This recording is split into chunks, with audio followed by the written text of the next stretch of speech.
I'm not a car person. I'm not a car guy. I don't drive any cool cars or know how to fix anything automotive. But because of my graffiti history, the first thing I ever graffitied was a bus. So painting on vehicles and trains and stuff like that is kind of second nature to a graffiti artist, right? When I started actually becoming a, quote unquote a real artist, showing in galleries and doing fine art and stuff like that, one of the canvases that I started working on were car hoods. And I loved it. The surface was cool. It was cool to hang it as a piece of art. As a matter of fact, the way this came about is Daniel, who owns this car, is one of my collectors, and the first piece he bought of mine was a car hood.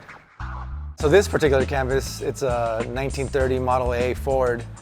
Being able to do some cool graph stuff on such a classic car from almost a century ago, right? I think it'll be a unique vehicle, a unique piece of art. I mean, I've never seen a graffitied Model A Ford, and I don't think most people have, so I figured, hey, it'd be one for the books. But aside from that, it just has really nice curves, really nice body, very interesting lines and things like that I think make it great for a graffiti piece. One of the quotes that I heard was that Ford said, you can paint the car any color you want as long as it's black. So I figured, let's do everything except black, right? Let's go on the full spectrum. It's also inspired by music. Daniel is a really big music aficionado. So he actually, we communicated and talked about a lot of the different songs that he likes and albums that he's a fan of and bands and singers and all that. So I took all that into consideration, and I'm gonna sneak all those ideas into this piece. And one of the things about being an artist is and that I love about being an artist is that every project's different.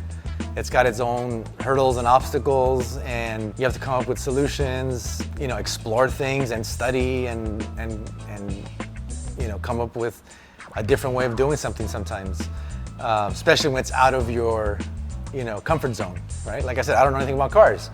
So when he called me about this project, the first thing was like, okay, now here's a car, how do I paint it? It's got to get prepped. Who's gonna prep it?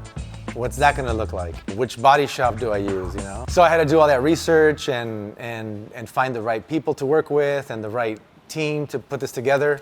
My good friend Vile, I hit him up, and he right away recommended me Marky and was like, oh, you gotta talk to Marky. He can make this happen, and he's good, I knew Man's work, and he's all, hey, Val sent me over, says you're the person to talk to. I got this project.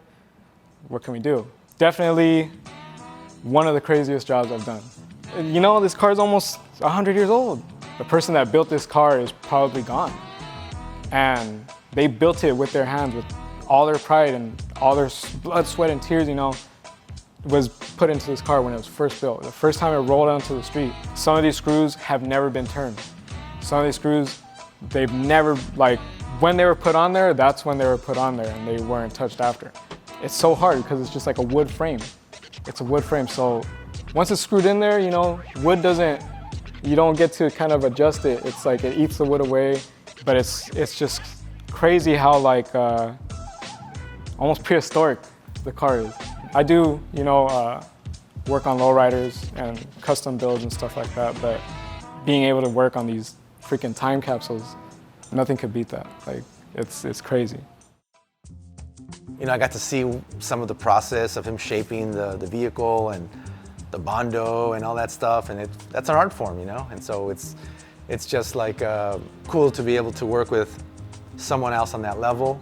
I love it. It makes me grow, makes me feel like I've learned something. It makes me proud of the final project too, Because sometimes when you start doing the same thing over and over, the same size canvas, the same wall, the same theme, it can get very boring, repetitive.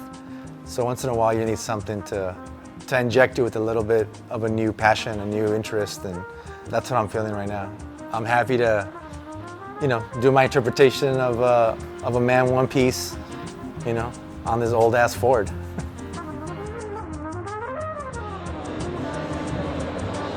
here at Decon 2022. Everyone's out, you know, out and about. We had a whole different concept for the booth, and then one thing led to another, and I was like, you know what? Let's just put the car in. Let's show it off.